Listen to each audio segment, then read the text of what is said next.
Nå er jeg i elv hvor jeg gleder meg til å fiske. På det vallet som vi skal fiske disse dagene her, vi har hatt noen helt utrolige opplevelser. Og vi er jo ekstremt spente på om det skal slå til i året. Jeg var litt nede. Nei! Så, nei, nå må vi bare gønne på, få oss en fisk. Det er altså, shit, jeg gleder meg så sjukt. Da er vi tilbake da, Gøran. Det er vi. Det er ganske kult.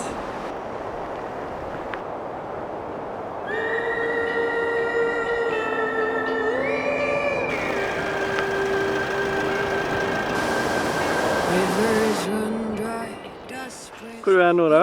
Jeg har ingen aning. Jeg er så trøtt at jeg vet ikke... Er det nord? Nei, vi er vel i Fustad da. Fustad! Oh my god. Desser vi ser annet hver dag. Ja, det går mye dessing. Det blir ganske rutta på dessing faktisk. Ja. Disse stasjoner, det er vi ganske rutta på. Disse stasjoner, det har vi full kontroll på. Her vekker gode minner. Det gjør. Det var jo helt nydelig her da. Two dark days, do you have a tear to spill? Det er sjukt. Jeg skjærer meg, men jeg kommer ikke liksom for... Kvartet siden det første som skjer at det hopper fisk her, og det hopper fisk der. Nei. Jeg har på vadebukse, det er 5 timer til vi skal starte. Da vet jeg ikke hva jeg skal gjøre. Skal jeg tjuvfisk? Skal jeg... Men det er ingen her? Nei. Hvor er alle da? Det skal jo stå tjukt med folk her nå. Møresild er rigget, ja. Bare kaste ut det. Bare få det ut. Deilige 4 år, så vi var her sist sammen. Men Patrick er nykommeren her da. Sammen... Jeg og du har jo ikke vært i Fustad på mer enn 3 kubikk. I snitt, ja. Totalt, tror jeg. Ja, mindre jo, faktisk. Og vi har hatt ganske mange turer. Så vi har egentlig... Så det her blir ganske spennende da. Nå er vi cirka 40-50 kubikk. Og fallende elv. Skal regne igjen til morgen og kveld. Så nå, det her kan bli skikkelig spennende. Jeg var på 127 i stad. Spring 100, så kjenner du ikke. Jeg er svett allerede. Jeg må jo ha ikke mulighet til å dusje nå, så jeg vet ikke. Jeg ser du svetter. Herregud. Det er noe som heter overtenning, så er det her. Babyolje. Ja, det...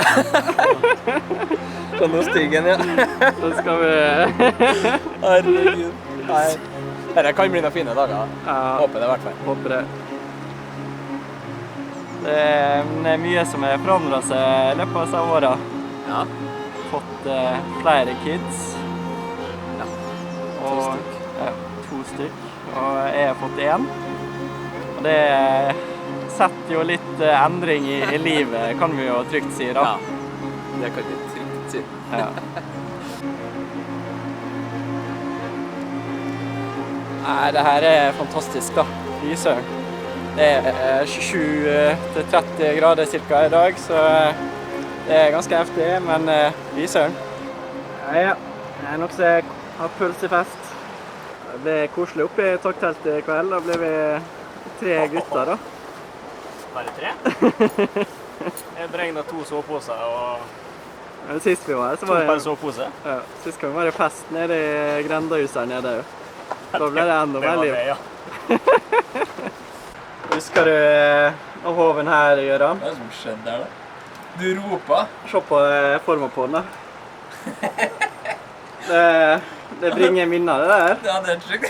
Jeg gjør en fisk, roper. Jeg prøver å springe ned kanten og sklir på ræva, lander med ræva på den. Dårlig samvittighet. Men han er i bruk fortsatt. Ja. Det har egentlig fått grei form. For stor fisk oppi her ennå. Ja. Ja.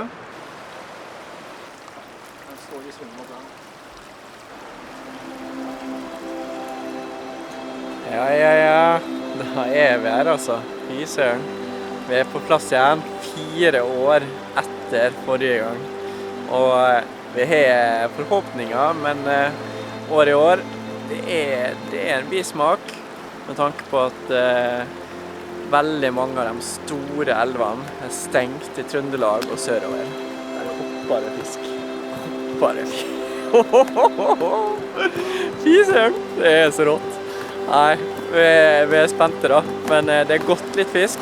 Vi er i Fustad, og det er så gøy å være tilbake igjen. Vi er i juni, og det er det som plassen her. Når det er vann, da er det spennende altså. Så nå må vi bare ha samme vibbene som forrige gang.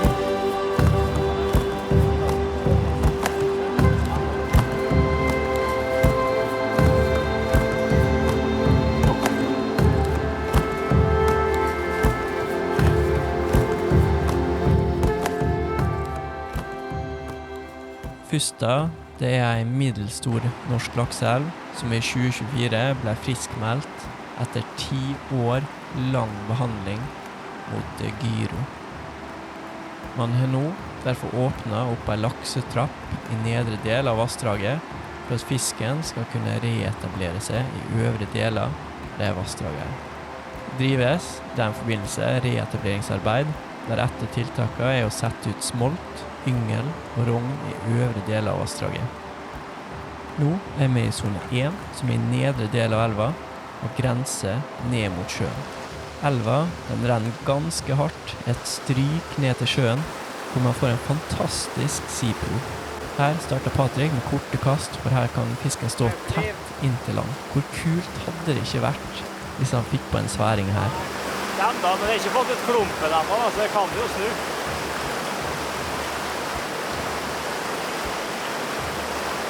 Litt rått. Når en fisker ned i sipruer, så er det verdt å merke seg når det er flo og fjære. For elva, den skifter karakter alt ettersom hvordan tidevannet står. Nå er vi ganske nær full fjære, så da renner elva ganske hardt her nede i osen. Du ser her, nå kan vi jo gå liksom langs ryggen her.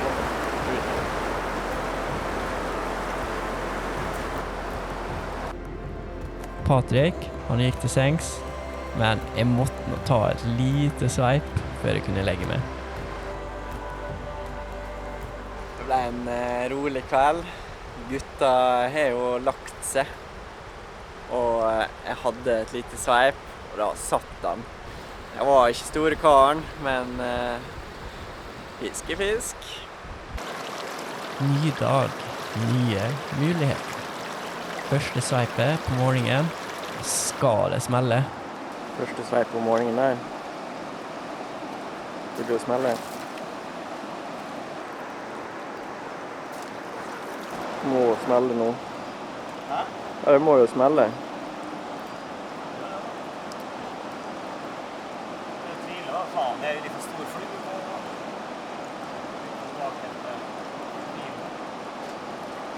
Hopper det. Nå har vi fisket en natt, og vi har... Det er jo kjekt å være tilbake, ikke? Det er helt fantastisk. Kjenner liksom overtenningen begynt med en gang. Ja.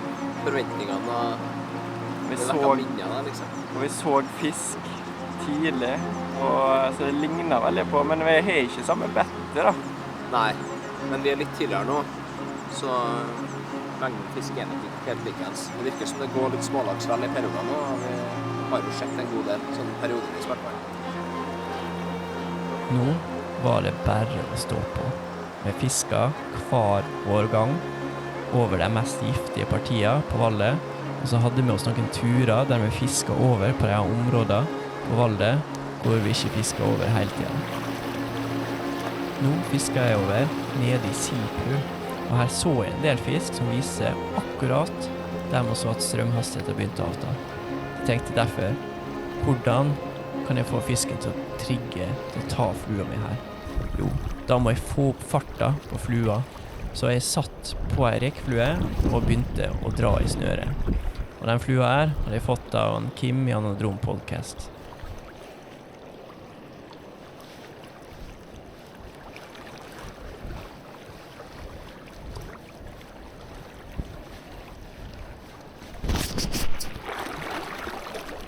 Ja.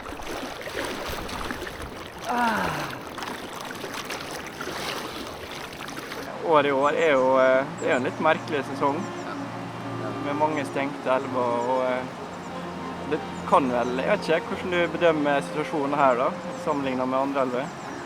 Nei, det er litt vanskelig å si, i hvert fall i tall, men det er klart at det er jo ikke helt på en måte som man håper her eller, men det kan jo være litt på grunn av vannføring og vær og litt sånn også. Det er jo naturlig å svinge litt. Det skal ikke alltid være som det var i 2020 til oss, da, for det var eventyrlig egentlig. Så man må kanskje skru ned forventningene deretter også. Men det er i hvert fall deilig å få lov til å fiske her, når de faktisk har stengt i Trøndelag der jeg helt til. Springes på brekket. Og fiske fisk, det også. Hvor det går til her?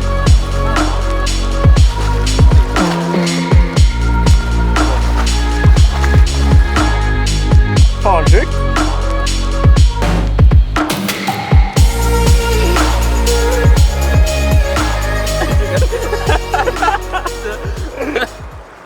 Jeg er jo litt spent på å høre om du har en annen setup nå, eller fisker du med samme linen og samme synkegrad? Ja. Jeg kan jo nesten si at forholdene er nesten ganske like. Kanskje bitte litt mer vann nå. Men setupet var i utgangspunktet likens. Men jeg endte opp med et helt annet setup nå når jeg fikk fisk da. Ja. Når jeg dunket på med litt samme setup som sist, uten å lyktes, og så gikk jeg på helflyt nå. Så det er helt annet flue, og det funket på første runde. Det er Så... Heilflyt, det. Men utgangspunktet mitt for akkurat her kjente jeg var litt likt da. Det er liksom, jeg hadde lyst til å gå med litt det samme. Litt sånn flyt, synk, 2-4 nå i det området. 3-5, 4-6. Kastet du annerledes enn tidligere? Egentlig ikke. Ja og nei. Det eneste at bunnforholdene har forandret seg litt, særlig på den nederste delen her, som gjør at jeg måtte endre taktikken litt deretter, på litt hvor jeg kastet, hvordan jeg holder stanga, høyt og lavt, så ellers så er det ganske likt for min del, kjenner jeg. Nå har jeg ikke fisket så mange timer her inne da, men ja. Men jeg startet faktisk med samme flue, akkurat samme flue som jeg brukte omtrent hele oppholdet i 2020, og som jeg brukte i 2022 når vi var i zone 4 på åpning. Da brukte jeg akkurat samme flue. Den har funket sjukt bra i nærvær før, men nå så gikk det rett vest. Det har ikke funket i hele tatt. Kan jeg spørre om det er samme flua som vi har hatt i en annen video? Kanskje? Ja, det er noe sånn stygg greie. Det Jeg greier vet ikke om den er på, nei, den er ikke på stanga nå. Den er stygg i hvert fall. Annen boks. Det er liksom GoPro-flua for min del, særlig den elva her. Og det tror jeg går litt på størrelsen på den. Jeg tør å gå med smått nok her, egentlig. Det har jeg trua på. Hva fluer du fikk på nå da? Ja, hva fikk jeg på? Svart. Svart hekkel. Svart vinge. 2 flash. Enkelt. Gullkone. Så klart. Det er måte. Enn du? Hva er status? Hvilket tall vil du høre først? Antall laks sett eller antall fått? Det går veldig mye fisk. Men det biter jo ikke. Problemet er at det er ikke borti flua engang. Det er ikke en overdrivelse å si at det er gått 100 laks forbi her i dag. Tenker fort det var året, ja. Og jeg har prøvd flyt, småflue, store flue, duseflue, flashflue, synkesnøre, fisker fort, fisker sakte. Eneste som gjenstår er det egentlig å fiske oppstrøms. Det har jeg prøvd. Ja, da har vi gjort det. Jeg har ikke tatt på den Fustad-flua ennå da. Du vet at vi er i Fustad, ikke sant? Den funker bare på natta. Ja, sånn det. Spent på om det går mye fisk i natt. Det er så fine forhold. Det er så bra. Men han tek ikke, altså. Og det går mye fisk. Og jeg tror faktisk jeg aldri sett så mye fisk gå forbi og ikke ha lugg i flua. Ingen action. Vi fikk jo et par fisker i går, men vi sto på skikkelig. Så masse fisk. Og vi vet det gikk mye fisk i andre elvene rundt her. Og vi var bort på et par, og det er for lite når det er så mye fisk som går. Så enten så gjør vi noe helt feil, mest sannsynlig. Ikke, enten om det er fluevalg eller linevalg. Noe er i hvert fall feil. Det er helt sikkert. Vi må bare finne ut av det her, altså. Nå er elva steget godt fra 40 kubikk i sekundet til 60 kubikk i sekundet. Det bles, Vi så at elva begynte å få farge, og vi begynte å se at laksen kom opp mer på vår side av elva. Oi!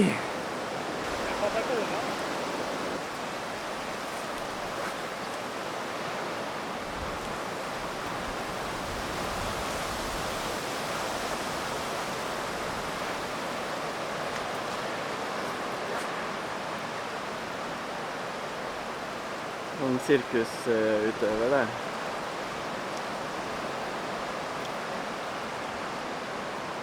Fekting. What's happening?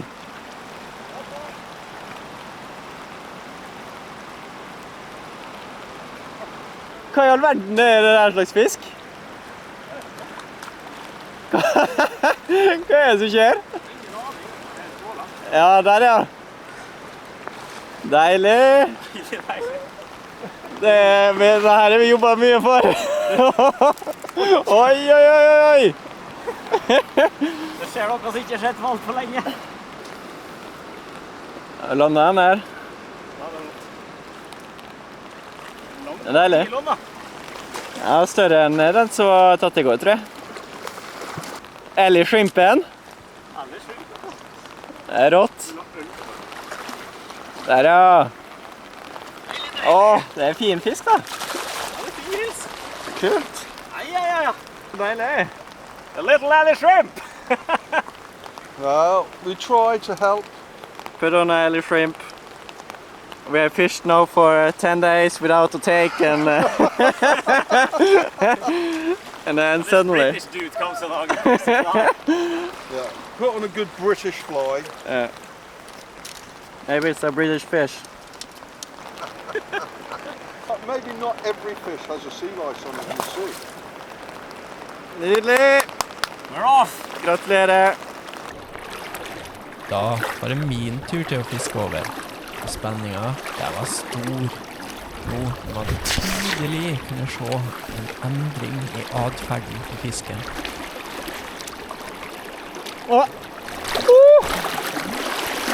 Ja. Siden det bare ble med et lugg, så var det bare å fortsette nedover mot brekket.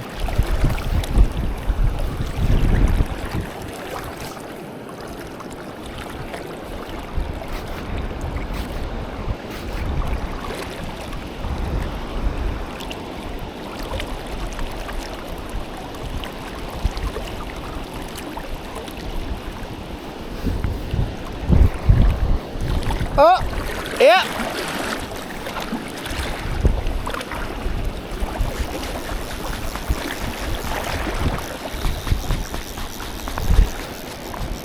Patrick!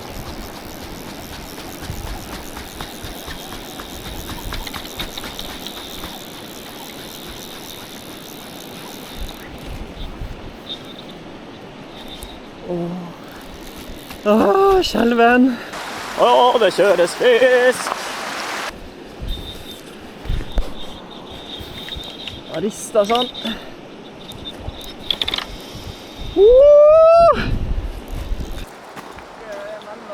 Dette er mellom fisk.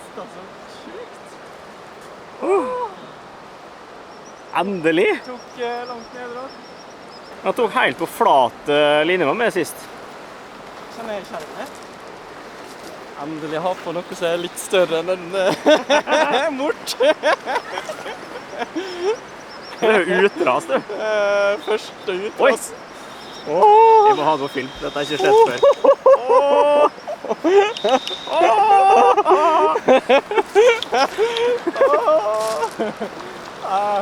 Nå kan jeg egentlig bare miste den. Det er ikke så farlig. Helt skjegg i vannet, da. Det er ikke sant. Det er ikke store kar engang, vet du, men... Nei. Nei. Livet er litt action nå, da. Ja, nå er det faktisk noe tek det jo, nå biter det jo litt. Ja.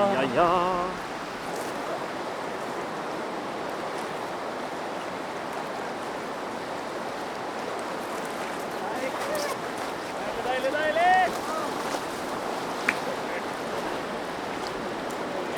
Mulig at det er kaldere elv. Skjønner kaldt nå, altså. Ja. Deilig. Masse lus. Mye godt fisk. Yes! Ja! Hva flue? Hva flue? Flue. Nei, for en overraskelse. Oi!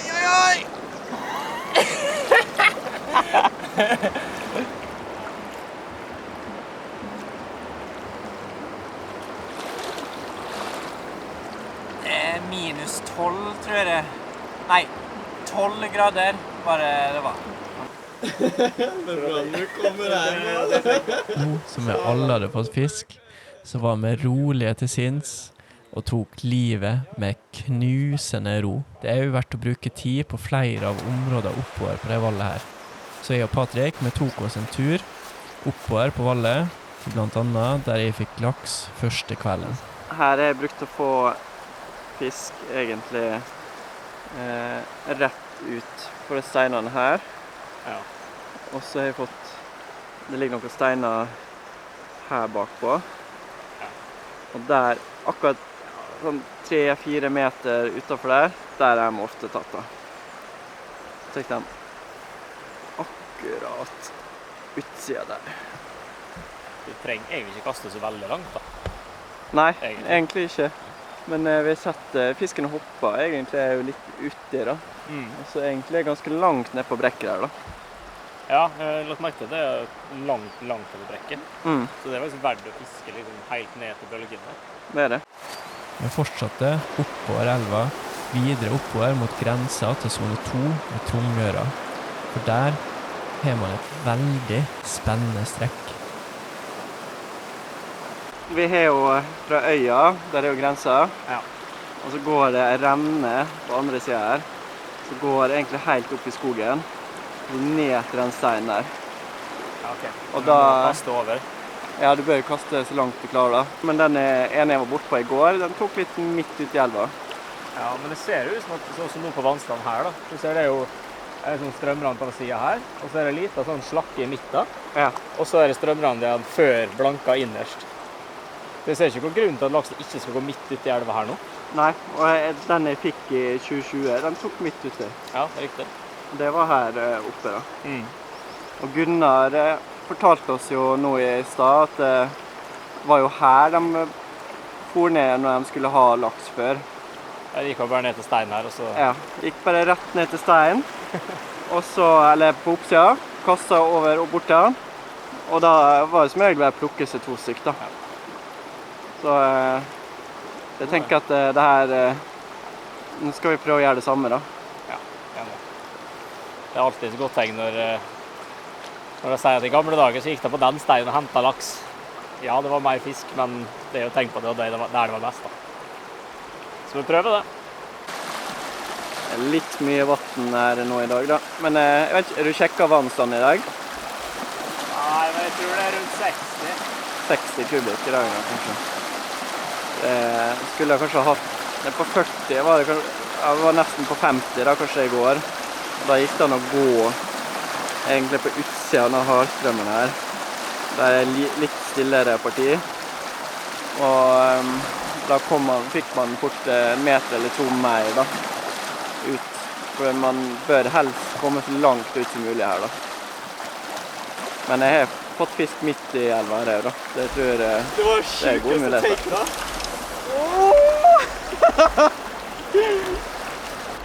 Oi, oi, oi. Så det trøkka kanskje litt i hardeste laget her oppe, men vi tenkte at vi må gi det en sjans uansett, og prøve oss på litt offensiv vading. Ferdig nå?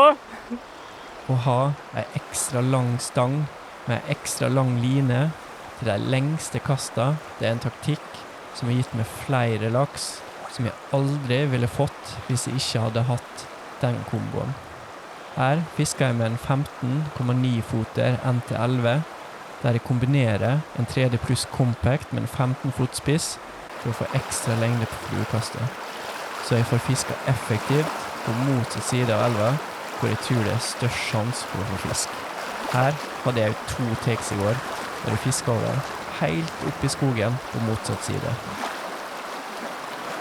Turen til Fusta er nå over for i år, men jeg gleder meg allerede til å komme tilbake til denne perla av ei elv som jeg er blitt så glad i.